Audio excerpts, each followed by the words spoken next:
ओम नमो भगवते वासुदेवाय।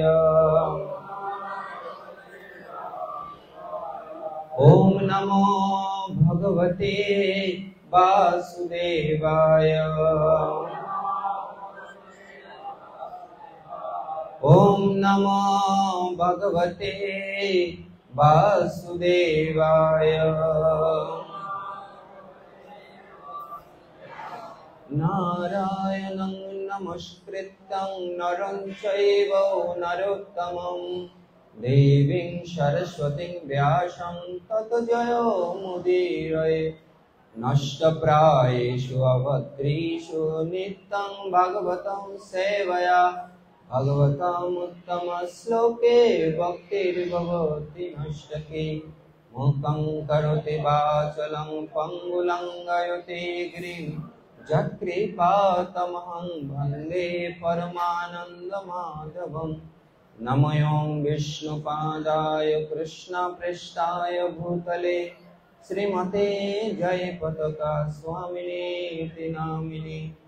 नमो आचार्यपादाय निताय कृपाप्रदायिने गौरकथा धमोधाय नगरग्रामतारिणे।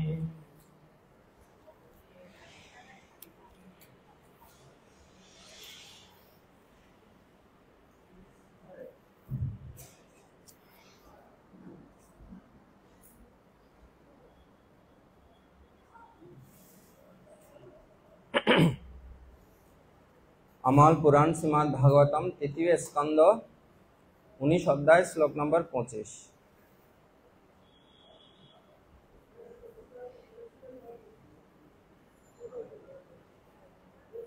तं मुष्टिवे विनिर्गन्तं वज्रशारयदुष्कजः कारेण कर्णमूले हनन् जतात्राष्टं मरुत्पतिः। तं मुष्टिवे विनिर्गन्तं वज्रशारयदुष्कजः करेण कर्णमूले हनन् जतात्राष्टं मरुत्पतिः। तं मुष्टिवे विनिर्गन्तं वज्रशारयदुष्कजः कारेण कर्णमूले हनन् जतात्राष्टं मरुत्पतिः। कृपा करे बोलो। तं मुष्टिवे विनिर्गन्तं वज्रशारयदुष्कजः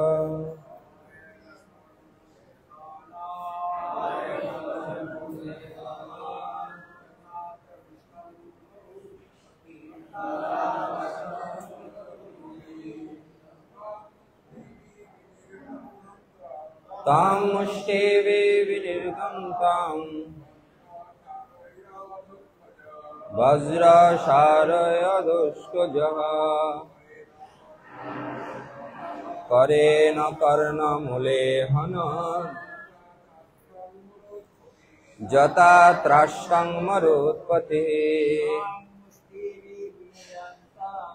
तं मुष्टिवे विनिर्गन्तं वज्रशारयदुष्कजः करेण कर्णमूले हनन्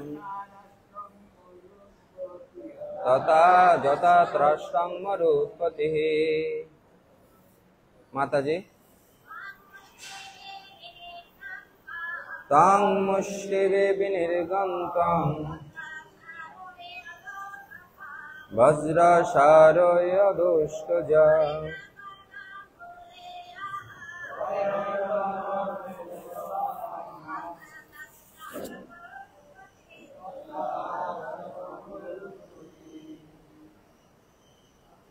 তম হিরণ্যাক্ষ মুষ্টিবে তার মুষ্টির দ্বারা বিনির্ঘন্তম আঘাত করে বজ্র সারয়ে বজ্রের মতো কঠিন অদোষ্কজহ ভগবান অদোষ্কজ করেন হাতের দ্বারা কর্ণমূলে কানের গোড়ায় অহন আঘাত করেছিলেন যথা যেমন ত্রাষ্টম বৃত্তাসুর মরুৎপতি ইন্দ্র। অনুবাদ: দৈত্যটি তখন বজ্র সদৃশ কঠোর মুষ্টির দ্বারা ভগবানকে আঘাত করতে লাগলো, কিন্তু ভগবান অদোষ্কজ তার হস্ত দ্বারা তার কর্ণমূলে আঘাত করলেন, ঠিক যেভাবে মরুৎপতি ইন্দ্র বৃত্তাসুরকে আঘাত করেছিলেন। তাৎপর্য করেছেন আন্তর্জাতিক কৃষ্ণ ভবনামৃত সংঘের প্রতিষ্ঠাতা আচার্য অভয় চরণারবিন্দ ভক্তি বেদান্ত স্বামী শ্রীল প্রভুপাদ কে। এখানে ভগবানকে অদোষ্কজ বলে বর্ণনা করা হয়েছে, কেননা তিনি সমস্ত জড়জাগতিক গণনার অতীত। অস্কজ মানে হচ্ছে আমাদের ইন্দ্রিয়ের পরিমাপ, এবং অদোষ্কজ মানে হচ্ছে যা আমাদের ইন্দ্রিয়ের পরিমাপের অতীত। এখানে শ্রীল প্রভুপাদের প্রাঞ্জল তাৎপর্য সমাপ্ত হলো। হরে কৃষ্ণ। আজকের শ্রীমদ্ ভাগবতম ক্লাসে সমস্ত বৈষ্ণবের চরণ কমলে আমি ভক্তিপূর্ণ প্রণাম নিবেদন করছি, সকলের আশীর্বাদ প্রার্থনা করছি আমার হৃদয় সুদনের জন্য, যেন আমি কিছু বলতে পারি এই শ্লোকে অবলম্বন করে। তো 24 নম্বর গতদিনের শ্লোক ছিল, দৈত্যটি যখন দেখলো যে তার মায়া শক্তি প্রতিহত হয়েছে, সে তখন পুনরায় পরমেশ্বর ভগবান কেশবের সম্মুখে উপস্থিত হলো এবং ক্রোধ ভরে তার দুই বাহুর দ্বারা তাকে ঝাপটে ধরে পেষণ করার চেষ্টা করলো, কিন্তু অত্যন্ত আশ্চর্য হয়ে সে দেখলো যে ভগবান তার বাহুদ্বয়ের বহির্দেশে দাঁড়িয়ে রয়েছেন। আর আজকের শ্লোকটি হচ্ছে, দৈত্যটি তখন বজ্র সদৃশ কঠোর মুষ্টির দ্বারা ভগবানকে আঘাত করতে লাগলো, কিন্তু ভগবান অদোষ্কজ তার হস্ত দ্বারা তার কর্ণমূলে আঘাত করলেন, ঠিক যেভাবে মরুৎপতি ইন্দ্র বৃত্তাসুরকে আঘাত করেছিলেন। তো আমরা ধারাবাহিকভাবে হিরণ্যাক্ষ বধ শ্রবণ করছি।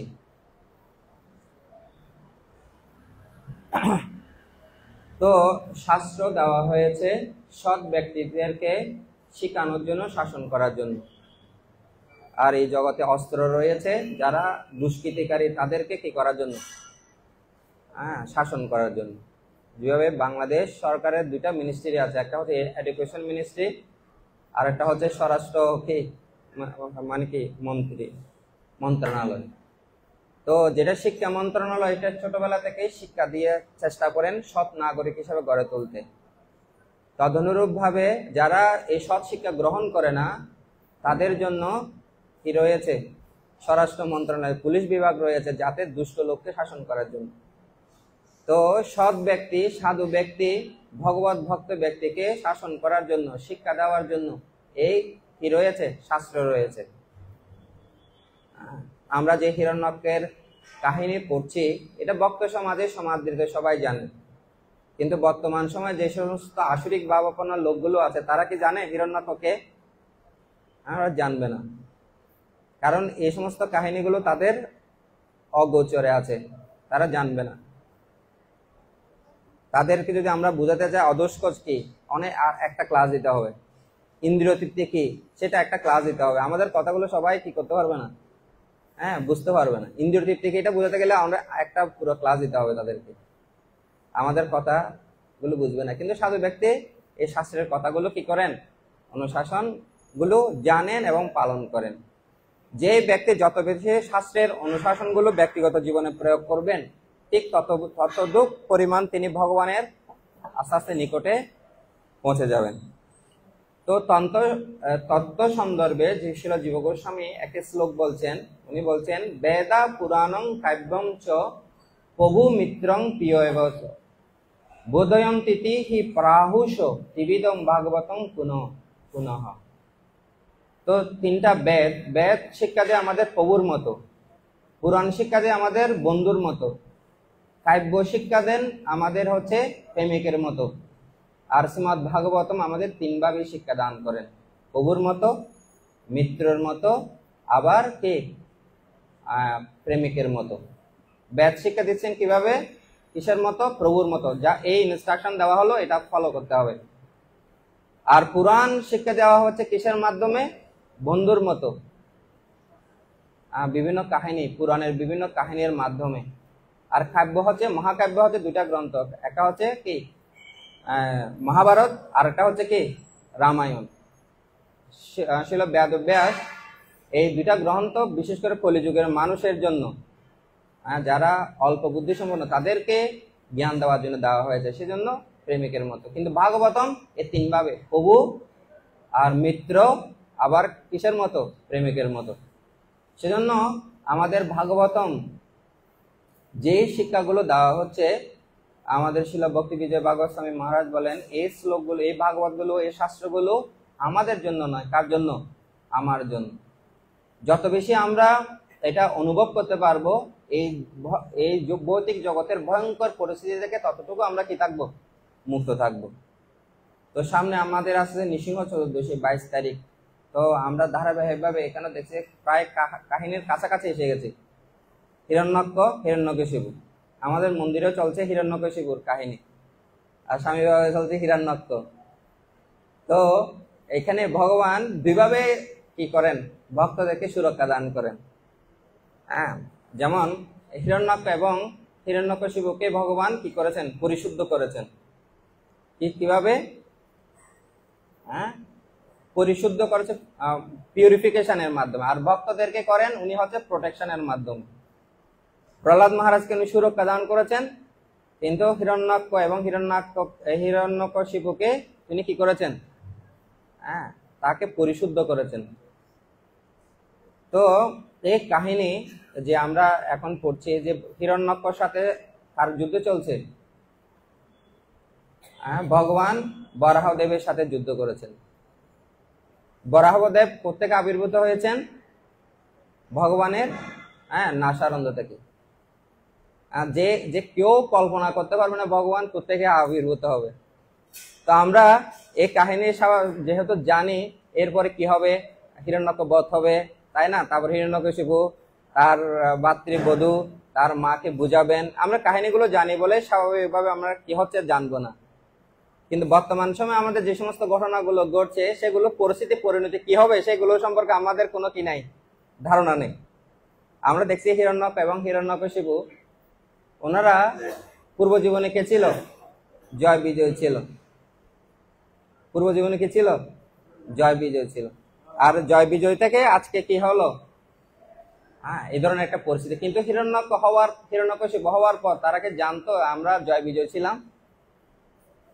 তো আমরা শরণার্থী কাল থেকে এই ভৌতিক জগতে জন্ম মৃত্যুর চক্রে কি হচ্ছে, আবর্তন করছি, ঘুরছি।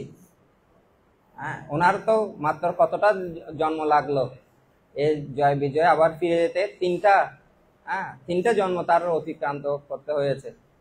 চতুর্থ জন্মে উনি ফিরে গেলেন। তো আমাদের যে কখন যে এই কর্মচক্রটা শেষ হবে সেই সম্পর্কে আমাদের কোনো কি নাই, ধারণা নেই। তো অনেক সময় আমরা এই কাহিনীগুলো যখন আমরা পড়ি, আমাদের ভাগবতম ক্লাসে শুনি, তখন মনে হয় যে না, এগুলো আমাদের ব্যক্তিগত জীবনে, দৈনন্দিন জীবনে এগুলোর প্রায় প্রয়োগ নেই। না, প্রয়োগ নেই এমন না, প্রতিনিয়ত আমাদের এগুলো প্রয়োগ আছে। জয় বিজয় কি ছিল, জয় বিজয় বৈকুণ্ঠের দারোয়ান ছিল, ঠিক কিনা?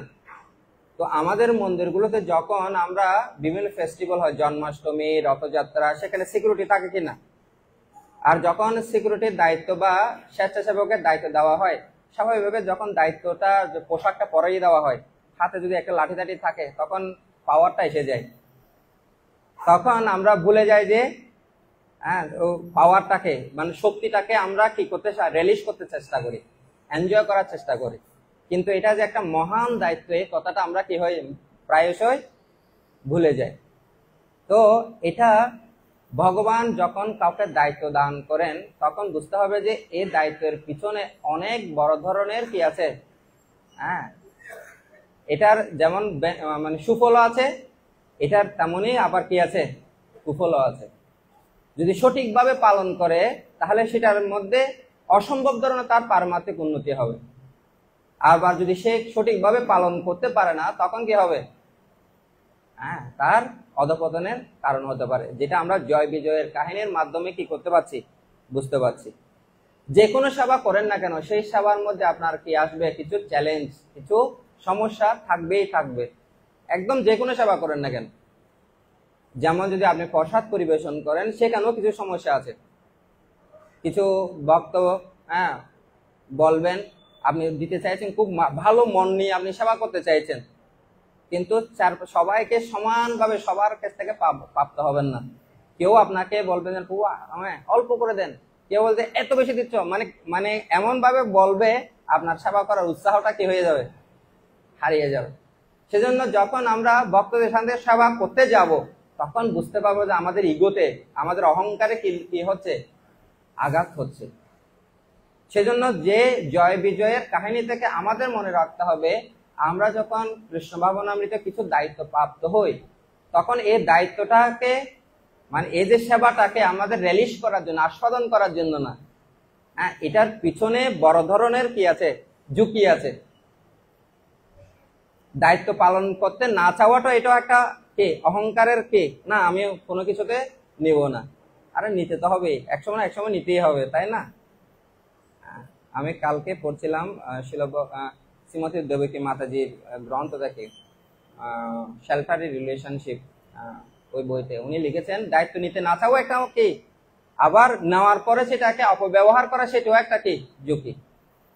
তো এখন যখন জয় বিজয়, যখন হিরণ্যকশিপু হলো, তখন তারা জানতো না যে আমরা পূর্ব কি ইয়াতে বৈকুণ্ঠে কি ছিলাম, জয় বিজয় ছিলাম, ওরা জানতো না।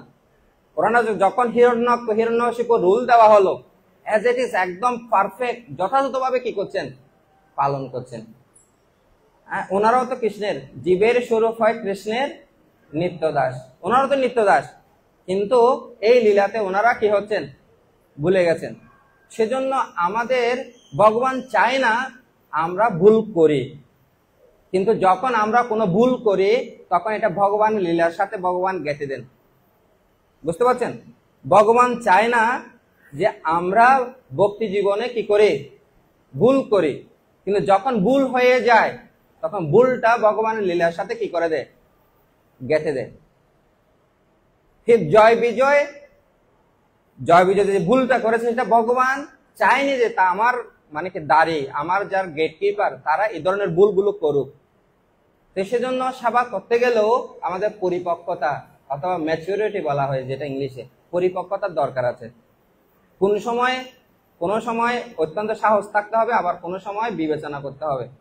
কনসিডারেশন এবং কারেজের মধ্যে ভারসাম্য যে রাখতে পারবে, তিনি হবেন কি, ম্যাচিওর ভক্ত, পরিপক্ক ভক্ত।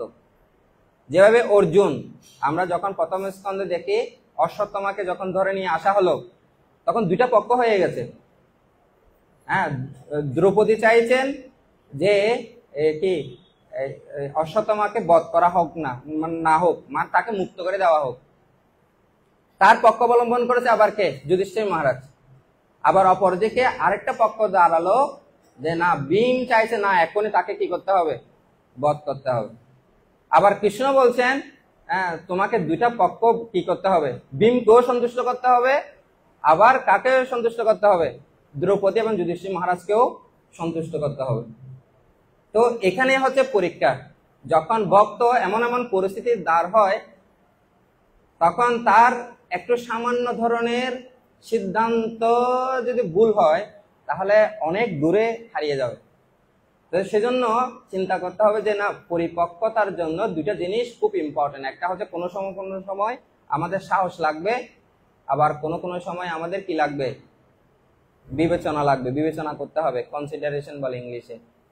বিবেচনা করতে হবে যে আমার একটু বলাটা উচিত কিনা। তো সেজন্য কোনো সময় আমাদের চিন্তা করতে হবে কোন সময় বলতে হবে আর কোন সময় বলতে হবে না, কিভাবে বললে শুনবে আর কিভাবে শুনলে তিনি বলবে। এই আর্ট, এই যে কৌশল, এটা জানতে হবে। কিভাবে শুনলে অন্যরা বলবে, আবার কিভাবে বললে অন্যরা শুনবে। হ্যাঁ, সেজন্য লিডারশিপ বা নেতৃত্ব প্রদান করাটা এটা একটা আর্ট, এটা কৌশল।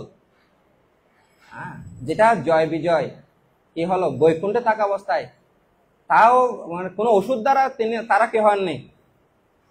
হ্যাঁ, ওষুধ দ্বারা মানে কি পরাস্ত হয়ে এখানে আসেননি। তারাও মানে কি চতুর্শনের মতো ব্যক্তিত্ব যে অভিশাপের কারণে জগতে এসেছে। তো সেজন্য আমরা যখন বৈষ্ণব সমাজে থাকি, এখানে অনেক ভক্ত কে কোন লেভেল আছে, কি পরিস্থিতি আছে, আমাদের জানাটা অনেক কি আছে, হ্যাঁ, কঠিন আছে। আমরা বিচার করতে পারি না। বৈষ্ণবকে বিচার করার শক্তি সামর্থ্য আমাদেরকে কি দেওয়া হয়নি। শুধুমাত্র বলা হয়েছে বৈষ্ণবদেরকে কি করার জন্য, হ্যাঁ, সেবা করার জন্য। তো আমরা দেখতে পাচ্ছি যে জয় বিজয় সামান্য ভুলে, যদিও ভগবান বলছেন যে হ্যাঁ আমার যে সেবকেরা ভুল করেছে, সে ভুলটাই আমার। উনি বলছেন তোমরা যেটা অভিশাপ দান করেছো সেটা যথার্থ হয়েছে। হ্যাঁ, কিন্তু তার কত লাইফ আর জয় বিজয়ের জন্য এই পরিস্থিতি, আমাদের জন্য কি পরিস্থিতি হবে, হতে পারে কিনা। একবার যদি ছিটকে চলে যায়, পরে যায়, আবার ঘুরে আসাটা কঠিন কিনা। ট্রেন চলন্ত ট্রেন মনে কোনো স্টেশনে দাঁড়ালো, হয়তো 2-3 মিনিট দাঁড়াবে। আপনি কিছু কিনতে যাচ্ছেন, কিছু নিতে যাচ্ছেন, ওই সময় যদি ট্রেন চলে যায় তাহলে ওই ট্রেন আবার পাওয়া যাবে। তো একবার কৃষ্ণ ভাবনার যে আমরা পথ চলছি সেটাতে একবার বিচ্যুত হয়ে আবার ঘুরে এসে কৃষ্ণ ভাবনায় স্থিত হওয়া, এটা অনেক কি আছে, কঠিন আছে। হ্যাঁ, সবচেয়ে বড় বিচ্যুতি হচ্ছে আমাদের মেন্টাল, মানসিকভাবে সেই স্থানে ফিরে আসা, এটা অনেক কি হবে, কঠিন হয়ে দাঁড়াবে। সেজন্য জয় বিজয়ের কাহিনী আমাদের জন্য প্রতিদিন দৈনন্দিন জীবনের জন্য খুবই কি প্রাসঙ্গিক। আপনি প্রসাদ পরিবেশন করছেন, রসগোল্লা দিচ্ছেন একটা প্রভু বলছেন প্রভু আমাকে এখন কি দেন, হ্যাঁ 2টা দেন। তো দেখলেন যে উনি আপনার খুব কি কাছের লোক। হ্যাঁ, এর একটু পরে তার সাথে আবার ঘনিষ্ঠভাবে কি হবে, তো ওকে যদি 2টা দিলেন মানে কি, হ্যাঁ, তখন পাশে যিনি বলছেন প্রভু ওনাকে 2টা দিলেন, আমাকেও কি দেন, 2টা দেন। তখন দেখা যায় আপনার সুষ্ঠুভাবে সেবাটা সম্পাদন করার আপনার পক্ষে কি হবে না, হ্যাঁ, সম্ভব হবে না। মনে করেন মানে প্রসাদের হলে গেটের মধ্যে আপনি দাঁড়িয়েছেন, ঠিক আছে, তো সবাই তো প্রসাদের জন্য ঢুকতে চায়। একজন ব্যক্তি আছে লাইফ মেম্বার, সে অনেক টাকা ডোনেশন দেয় মন্দিরে। সে বলছে যে আমি এখন কি করব, প্রসাদ পাবো। বলছে কুপন কই, কুপন নাই। হ্যাঁ, কুপন নাই, প্রসাদও নাই। কি আমি এত টাকা দিই আর আমাকে কুপন ছাড়া আমাকে কি করতে যাওয়া হচ্ছে না। এই ধরনের পরিস্থিতি ভক্তরা পড়ে না, পড়ে না। তারপর ও খুব স্ট্রিক্ট ভক্ত, না অথরিটি আমাকে দায়িত্ব দিয়েছে, দায়িত্বটা একদম যথাযথভাবে কি করতে হবে, পালন করতে হবে। অথরিটি দায়িত্ব দিয়েছে, কিন্তু কোন সময় কোন জিনিসটা করতে হবে সেটাও তো আমাদের কি করতে হবে, বিবেচনা করতে হবে, হবে কিনা। আর ওই এমন ব্যক্তি লক্ষ লক্ষ টাকা ডোনেশন করেছে, কুপনটা ধরতে গেলে তাহলে দেখো সিস্টেমটা যদি আপনি বজায় রাখতে যান তাহলে বড় ধরনের একটা ঝগড়ার কি হবে, কারণ হবে। ওই সেবাটা আর দীর্ঘদিন পালন করতে পারবে না। আবার আরেকটা ভক্ত আছে খুব নরম টাইপের ভক্ত, ও জিজ্ঞেস করে কুপন আছে, কুপন নাই, আচ্ছা ঠিক আছে আপনি ঢুকেন। তো ওনাকে রাখা হয়েছে কি জন্য, ওনাকে রাখা হয়েছে কুপন কি চেক করে, না হলে তো যে প্রসাদ রান্না করেছে সেটা সবাইকে সমভাবে কি করা যাবে না, বন্টন করা যাবে না, যাবে। তো ম্যানেজমেন্টের দরকার আছে। সেজন্য কোন সময় আমাকে সফট হতে হবে, কোন সময় হার্ড হতে হবে, সেই জিনিসটা আমাদের কি করতে হবে, জানতে হবে। যেটা জয় বিজয়ের ভুলের কারণে আজকে আমরা দেখতে পাচ্ছি আমরা হিরণ্যকশিপুর কাহিনী আবার পড়ছি। তো যে কথাটা বললাম যে তারা জানতো না, হিরণ্যক্ষ জানতো না তারা পূর্ব জীবনে জয় বিজয় ছিল।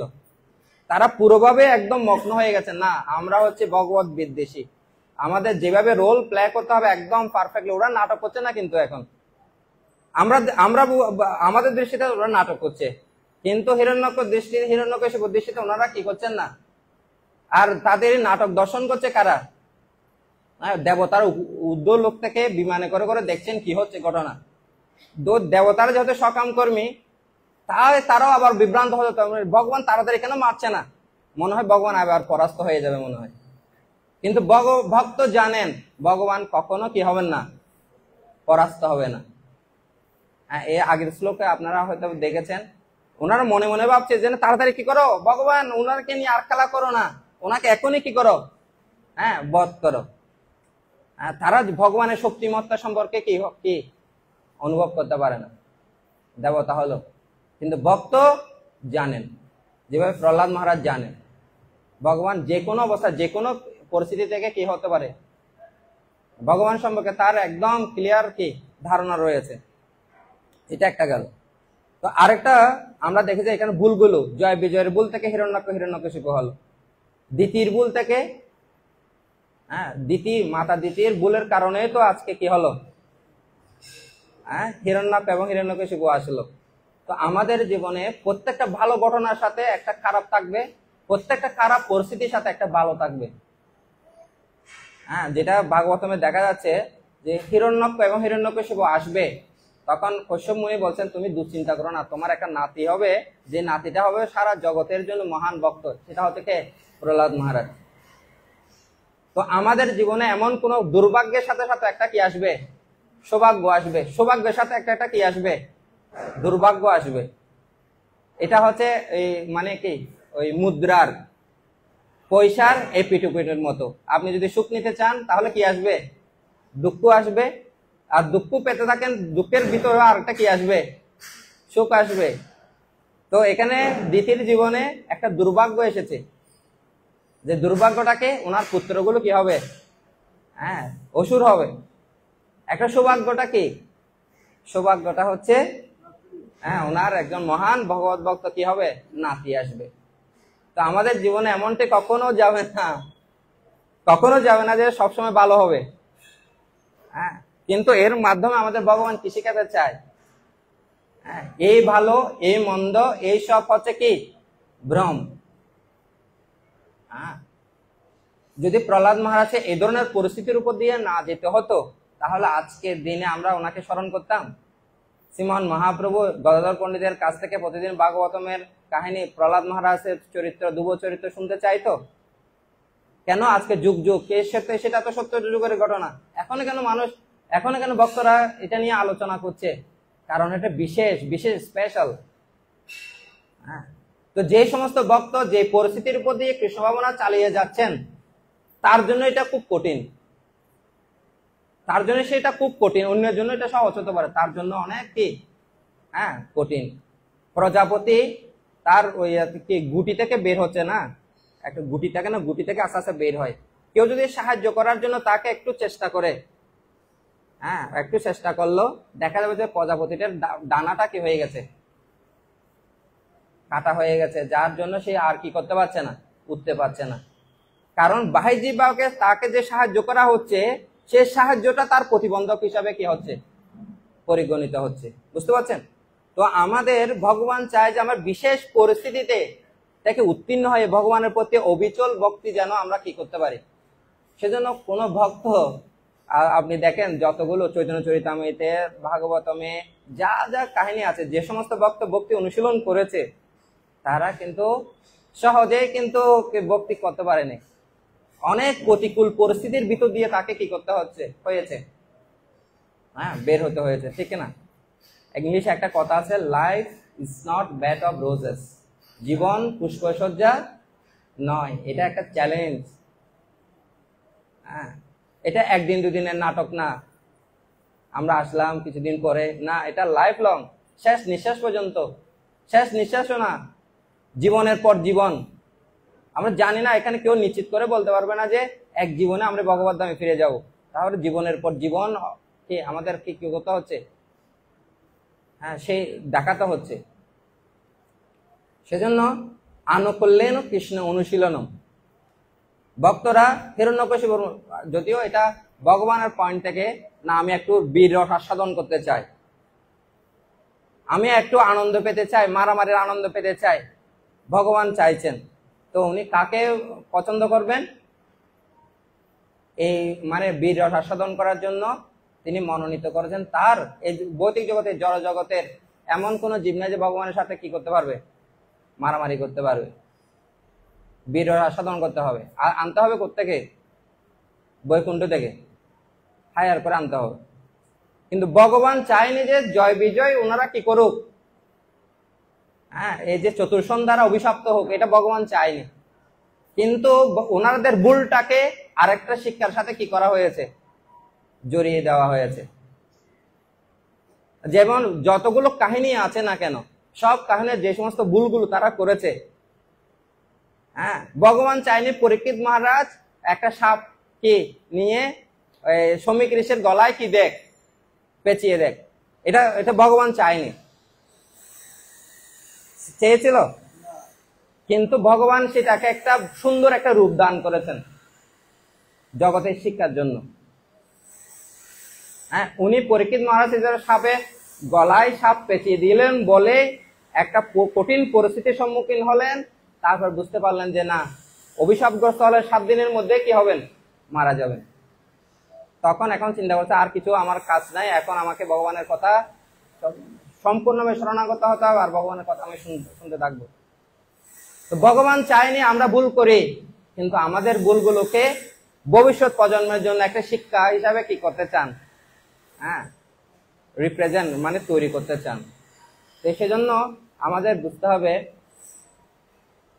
এই জগতের যা কিছু আছে, গীতা ভাগবত যাগুলো কাহিনী দেওয়া হয়েছে, সেগুলো আমাদেরকে এটা বোঝানোর চেষ্টা করা হচ্ছে যে না, তো অন্যদিকে না তাকিয়ে তুমি নিজে এর থেকে শিক্ষা গ্রহণ করে হ্যাঁ ভগবানের কাছে কি ফিরে যাও। প্রভুপাদের একটা লক্ষ্য ছিল, সেটা কি ব্যাক টু গডহেড, তাই না? প্রভুপাদের লক্ষ্য ছিল এই ভৌতিক জগতের জগতের লোকগুলোকে ভগবানের কাছে কি করা, প্রেরণ করা। তার জন্য এই শাস্ত্রগুলো কি করা হলো। তো আমি দুটা পয়েন্ট বললাম, একটা জয় বিজয়ের ভুল, আর একটা হচ্ছে দিতি মহারানীর ভুল। দিতি কি করলো, ওনার একটা খারাপ পরিস্থিতি, খারাপ একটা ভুলের জন্য উনি একটা কি পেলেন, হিরণ্যক্ষ হিরণ্যশিপুর মতো সন্তান পেলেন।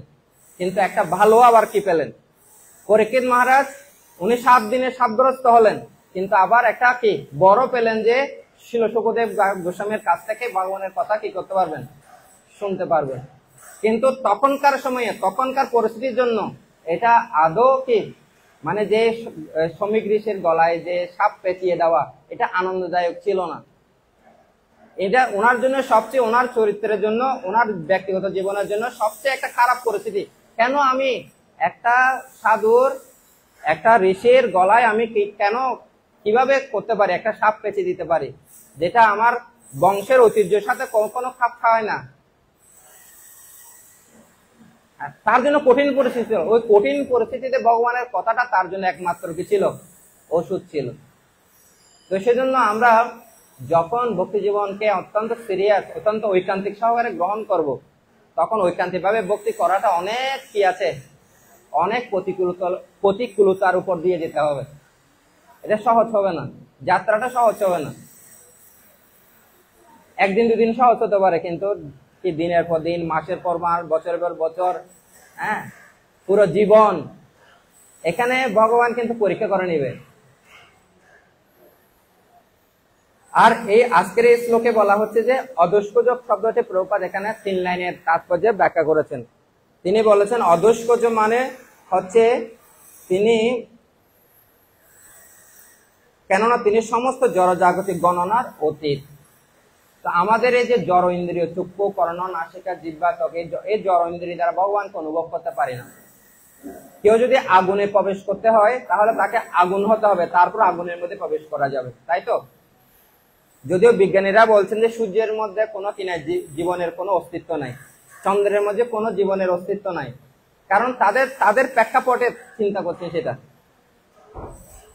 কিন্তু যদি আগুনের মধ্যে প্রবেশ করতে হয় তাহলে কি হতে হবে? আগুন হতে হবে।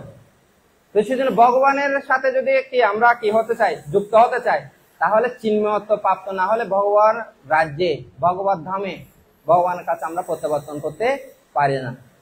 সেজন্য আমাদের বর্তমান যেহেতু যে প্রেক্ষাপট সেটার উপর ভিত্তি করে ভগবান আমাদের সামনে উপস্থিত হয়েছেন কি রূপে?